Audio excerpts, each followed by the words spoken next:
I've been in love with the A-list actress Rose Thompson for 9 years, and she had finally agreed to marry me. But at our wedding, she heard that her first love was back in the country and decisively left me standing at the altar to go pick him up. By the time I got to the airport, they were passionately kissing, egged on by a crowd of onlookers. In the aftermath, I became the laughingstock of our social circle. Everyone assumed I would forgive her. After all, I had loved her so intensely for 9 long years. She looked down on me, as always, offering a sliver of charity. If you just beg me, I'll go on with the wedding. But this time I laughed. We'll see who's begging whom. If that's how you feel, then let's just call the wedding off. The color drained from Rose's face as she lunged to block my path. She clearly never expected me to say that. In her mind, her little assistant, Make, was supposed to break down in tears and plead with her. Make, what is that supposed to mean? A small smile played on my lips as I shrugged nonchalantly. What else could it mean? It means we're not getting married. I had known Rose for 9 years,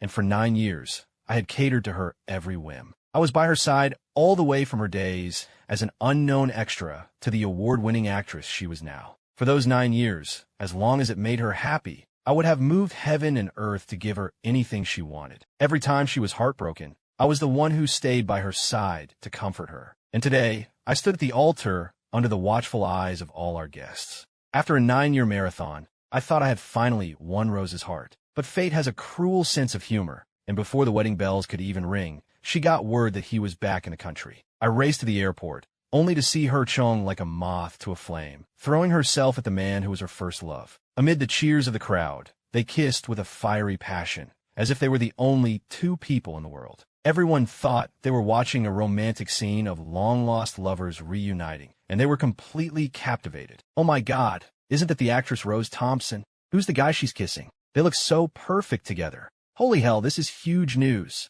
And me? I was just a supporting character in this drama, the abandoned joke. I stood there, my heart feeling like it was being torn to shreds. But in that same moment, I saw everything with perfect clarity. For 9 years, I had been waiting for her to reciprocate my feelings, constantly giving everything I had. And those 9 years of devotion had earned me nothing but a fool's hope. I looked at Rose, and her eyes held not a single shred of guilt towards me, only obsession for the other man. After it all happened, I became the butt of every joke. People waited to see how I would humiliate myself, begging Rose to come back and finish our sham of a wedding. They thought I would do what I always did, desperately try to win her back. But this time I just laughed. Rose looked down on me, so sure that I was still the same devoted follower she could wrap around her finger. If you just beg me, I'll go on with the wedding. Her voice was dripping with confidence, certain that I would fall to my knees and plead with her like I always had. But this time, I was going to show her that I was done being her puppet. I laughed. We'll see who's begging whom. I'm not marrying you.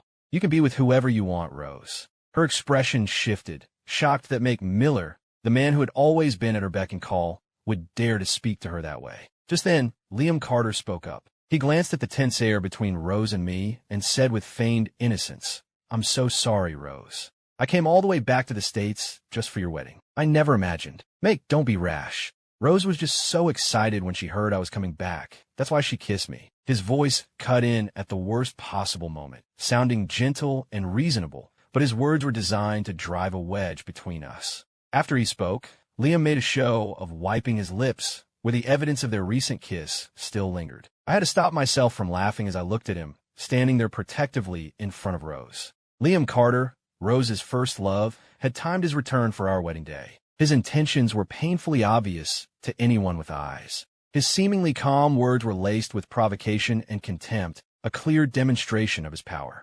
He was telling me, "I'm back, Make. Your time is up." I gave him a cool glance, but didn't say a word. He then seemed to remember something and pulled a small good luck charm from his pocket. Rose's betrayal felt like a knife twisting in my chest, and Liam's presence was just salt in that wound. He held the old charm out to me, a smirk playing on his lips and his voice dripping with sarcasm. "Make, this is that good luck charm you got for Rose all those years ago. She gave it to me before I left the country. Now I'm returning it to its rightful owner. And I have to thank you for it. It really works. It's kept me safe all these years I've been abroad." He smiled at me with such innocence, as if he were genuinely grateful. I stared at the charm, a storm of emotions churning inside me. A few years ago, after Rose was injured in a car accident, I had knelt in a temple for 12 hours straight, praying to get that charm for her. Now, it was just a toy for her and Liam to mock me with. "Make, Now that Liam's back, I got him a new one. Rose's voice cut in. You can have the old one back. I let out a cold laugh and tossed the charm back at Liam. I don't need this anymore. He caught it easily, a triumphant smirk spreading across his face. Make, why are you being like this? Rose is just trying to be nice. She wants you to be safe. I looked at Liam's two-faced act, and the rage I'd been holding back finally boiled over. Liam, cut the crap. I don't want any part of whatever is going on between you and Rose. Liam's expression flickered for a second before he smoothed it back into a calm mask. What's that supposed to mean, Make? There's nothing going on between Rose and me. Don't make baseless accusations. Rose noticed the hostile way I was looking at Liam, and her face darkened as she frowned. Make, you need to remember your place, she said, her eyes raking over me with contempt. You're just my assistant. Show Liam some respect, she added, and since you don't want to go through with the wedding, fine. Our engagement is over. But you didn't actually think I would marry someone so far beneath me, did you?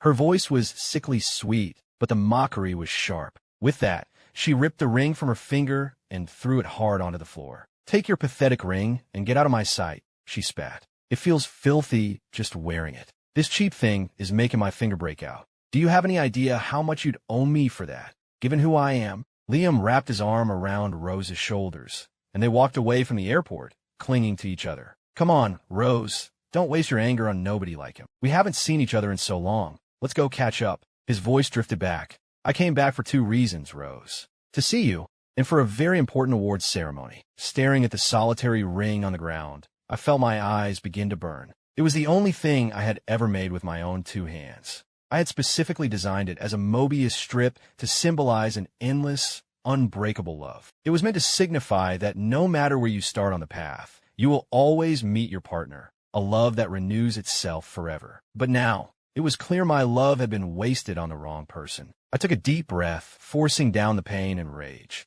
The ring cast a faint glimmer on the floor, a perfect reflection of the darkness in my heart. I bent down, carefully picked it up, and gently brushed away the dust. If you won't cherish this love, then I'm taking it back. As I watched them walk away, my mind went back to the first time I met Rose. She was just a struggling actress back then, taking any bit part she could get on various sets. I had just returned to the States from abroad, eager to use what I'd learned about directing to make a film, and I was searching everywhere for the right leading lady. That's when I met Rose. She told me how difficult her life was on set and begged me to give her a chance, promising she would make the most of it, and she absolutely did. After the short film was released, it swept the awards, winning Best Picture and Best Director, while Rose took home the award for Best Newcomer. The film I directed, Spring, made her an overnight sensation, the most in-demand young actress of the year. In the beginning, Rose hadn't signed with an agency yet, so all of her business and publicity was handled by her family, which was a mess.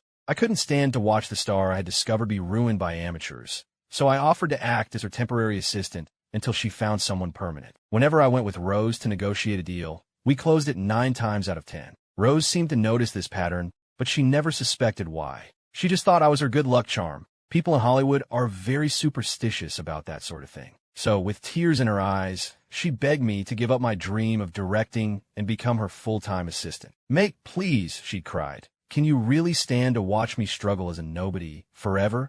I agreed. And just like that, I spent 9 years by her side as her assistant, watching her climb the ladder to become the star she is today. 9 years later, when she accepted my marriage proposal, I was ecstatic, thinking all my devotion had finally paid off. I chose to ignore the smirk playing on her lips. Looking back now, all the signs were there that she never intended to marry me. The wedding was to be a small, private affair with only close friends, with a strict demand for secrecy. She didn't want to reveal she was married, worried it would hurt her chances of landing good roles, and she insisted we could deal with a marriage license later. She never had any intention of marrying me. It was all just a cruel game to her. When I got home, I locked myself in my room and stared out at the city skyline. The glittering lights of the city couldn't penetrate the darkness I felt inside. A notification ping from my phone broke my trance. I picked it up to see a news alert. A-list actress Rose Thompson in passionate airport kiss with mystery man, sparking rumors of new romance. The comments were already flooding in.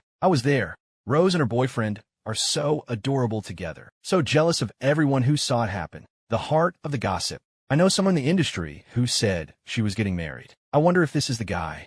Who knows? But my source says this guy is her first love. The one she's been hung up on for years. Maybe she was just waiting for him to come back. I scoffed and tossed my phone aside. Rose and Liam certainly worked fast, already using the media to spin their narrative. The first thing I did the next morning was go to the office.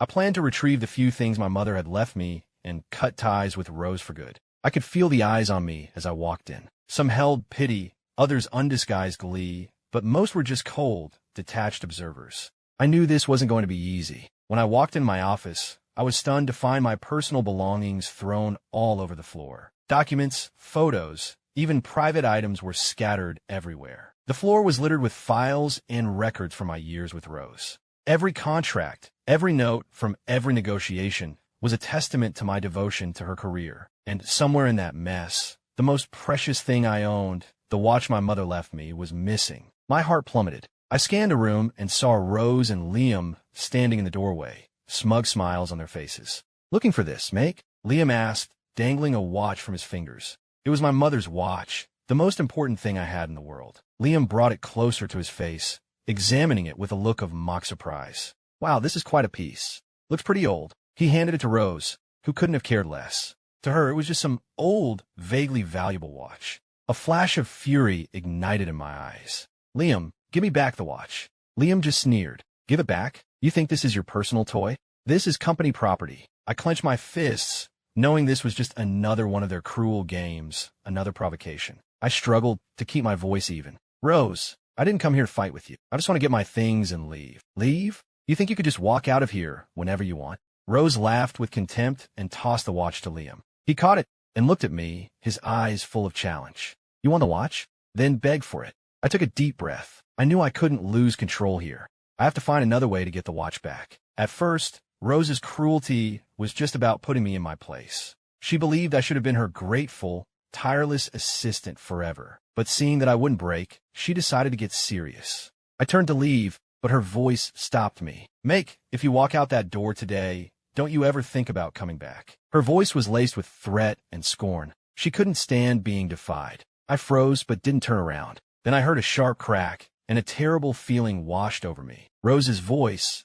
dripping with sarcasm, followed. "Take a look at your precious watch. Doesn't it look just like you now? Utterly worthless." My heart seized. I turned and saw my watch lying smashed on the floor, the band broken, the crystal shattered. It was the only thing my mother had left me, my most treasured possession. "Rose, you—" My voice shook with a rage so intense I could barely speak. I couldn't believe what I was seeing. Liam walked forward with a cold smile and brought his heel down hard on the watch. Metal and glass fragments skittered across the floor with a grating screech. "This is what you call precious?" he sneered. In my eyes, it's nothing but junk. A dangerous light flickered in my eyes as a wave of fury, unlike anything I had ever felt, crashed over me. That was my mother's. It was all I had left of her, and they had destroyed it without a second thought. "You." My voice was low and tight, every word forced through clenched teeth. "You will regret this." Rose and Liam exchanged a look, openly mocking my helplessness. "Regret? Meg, what could you possibly do? You're nothing but a pathetic loser we threw away."